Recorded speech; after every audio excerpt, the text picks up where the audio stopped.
사순절 기간 동안에 우리 평일에는 요한복음 묵상하고 있고 주일에만 우리가 정상적으로 하루에 한 장씩 성경을 나가고 있습니다. 오늘은 호세아서 10장 말씀을 우리 함께 나누겠습니다.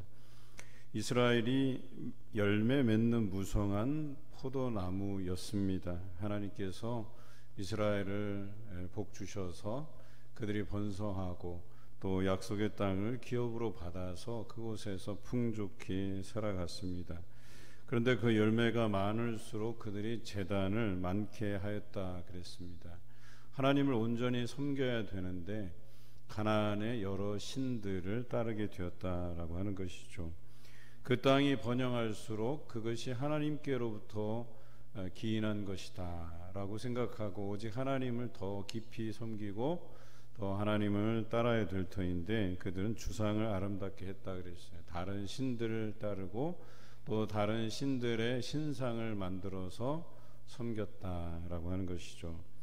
오늘 구절에도 나와 있지만 기브아 산당에 금송아지를 만들고 그곳에 금송아지를 섬겼던 그들이었죠. 사실 그들이 애굽에서 출애굽해서 광야에서 40년을 보내고 가나안 땅에 입성하게 되었는데 그들이 시내산에 머물 때 금송아지를 만들었던 적이 있죠. 그러니까 그들이 하나님을 눈으로 보기를 원했어요. 그래서 뭔가 가시적인 것을 보기를 원했는데 예를 들면 지금과 같이 표적을 구하는 신앙이죠. 뭔가 보여줘야 믿는 신앙이죠. 그러다 보니까 그들이 익숙한 것을 이것이 하나님의 모형이다라고 해서 만든 것이 금신상이에요. 그런데 애굽에서 보면 가장 흔하게 볼 수 있는 게 송아지였거든요. 그리고 그 이집트에 가보면 그 옛날 그 카타콤 같이 이렇게 지하 동굴이 있어요. 그곳에 내려가서 그들이 예배를 드렸던 흔적들이 있는데 거기에 내려가 보면 이 벽화 같은 게 있거든요. 거기에 금송아지들이 이게 송아지 모형의 그 자기네들이 섬기는 신이라고 해서 송아지 모양의 벽화들이 있어요. 그러니까 그들이 익숙하게 본 것, 그것이 하나님의 형상이다 해서 금송아지를 만들게 된 것이죠. 결과적으로 그들은 가나안에 입성하고 나서 얼마간은 하나님을 잘 섬겼지만 그곳에서 가나안의 신들을 접하게 되고 그게 다산을 상징하고 또 풍요를 상징하고 그러니까 아세라와 바알을 섬기게 된 거예요. 그리고 그 신상들을 만들게 되고 그런데 그 목적이 뭐냐면 조금 더 자녀를 많이 낳기 위해서 조금 더 이 땅이 풍요로워지기 위해서 그렇게 했다라고 하는 것이죠. 그래서 그들이 잘 살수록 제단을 많이 쌓고 주상을 많이 만들어 버렸다. 그것을 2절에는 두 마음을 품었다라고 기록하고 있어요. 이것이 우리가 잘 될 때에 우리가 번성하고 형통하고 야 이게 뭔가 잘 돼가는구나 라고 생각하는 그 즈음에 하나님을 붙잡지 않고 하나님에게서 멀어지면 이와 같은 두 마음을 품게 된다라고 하는 것입니다.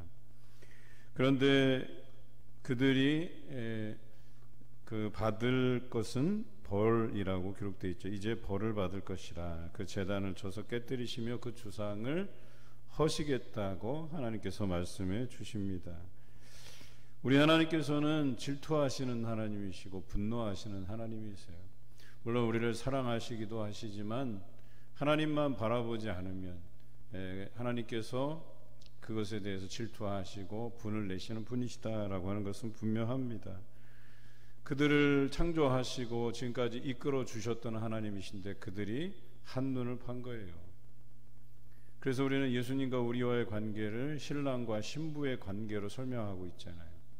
마찬가지로 우리 결혼 생활에서 결혼을 했는데 한쪽에서 다른 마음을 품으면 그 관계가 지속되기 어려운 것 아니겠습니까?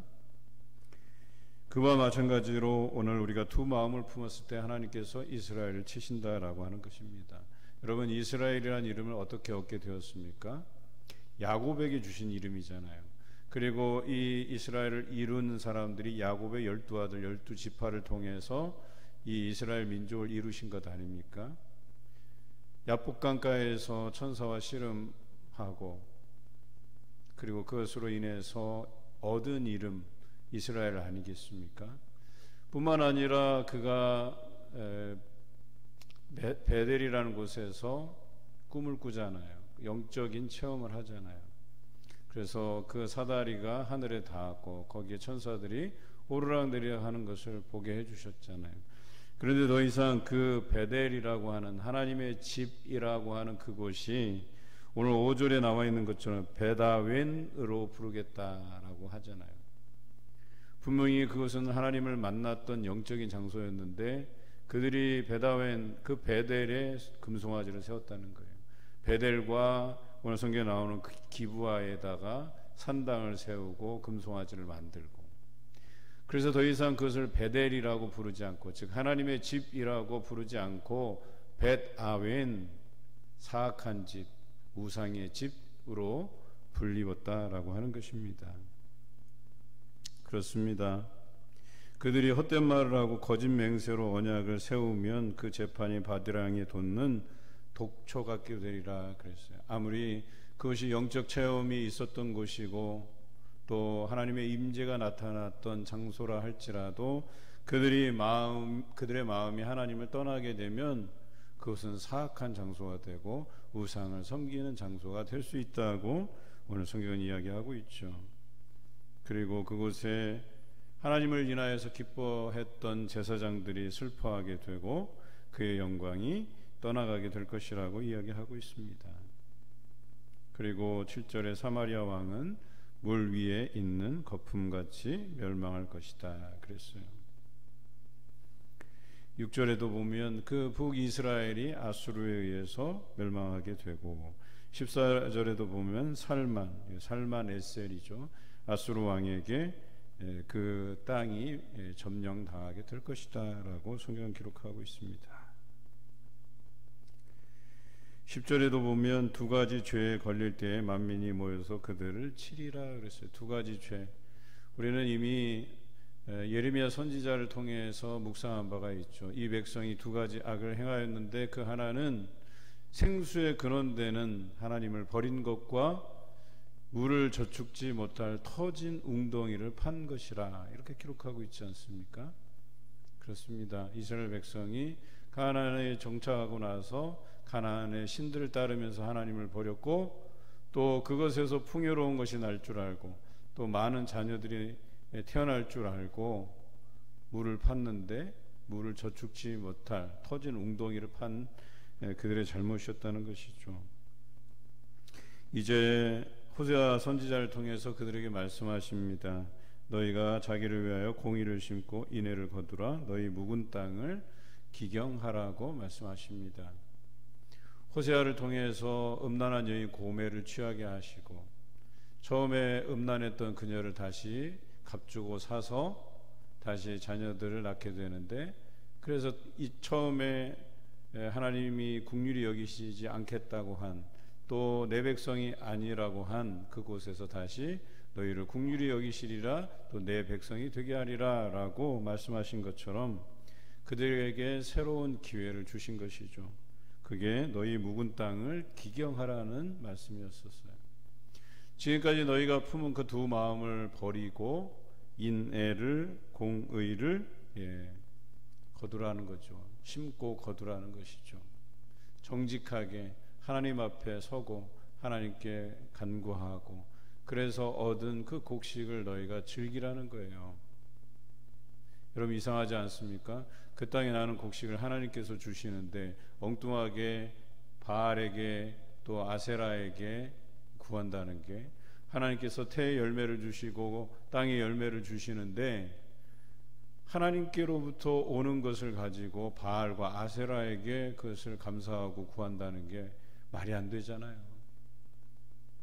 우리가 때로는 하나님을 더디 알고 있어요. 그냥 우리 하나님께서는 우리 모든 죄를 덮어주시기만 하고 우리가 가는 길로 그냥 따라오시는 분이라고 생각하기 쉬운데 그렇지 않습니다. 하나님께서는 하나님만 바라보기를 원하시는 분이세요. 하나님 한 분만으로 만족하다는 그 고백이 있기를 바라시는 분이세요. 그런데 하나님만으로 만족하지 못하는 우리 삶이 문제인 것이죠. 욕심을 따라, 정욕을 따라. 그래서 처음에는 하나님께 구하다가 점점 이것이 하나님께로 오는 것임을 망각하게 되고, 뭔가 이 세상에서 새로운 것이 작동해서 자기에게 이런 풍요로움을 가져다 주고 형통함을 가져다 준다고 생각하는 그 오류를 범하게 된다는 거예요. 인생에서 한번 실패해 보잖아요. 그럼 자꾸 다른 것에 눈 돌리게 돼 있어요. 저도 대학에 실패해 봤잖아요.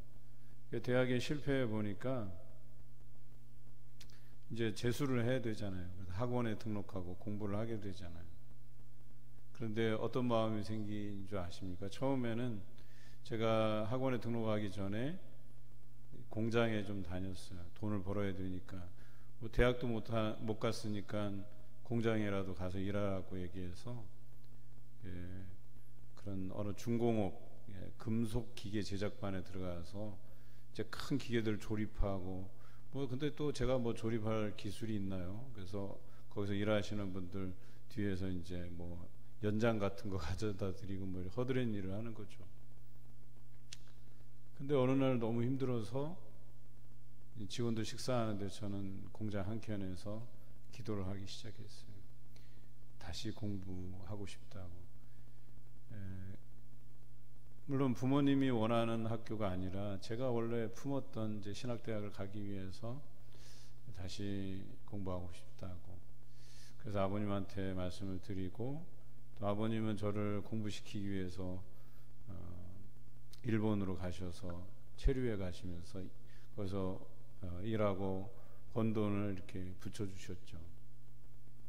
그런데 학원에 가서 처음에는 정말 열심히 했어요. 근데 그 초심이 변하더라니까요.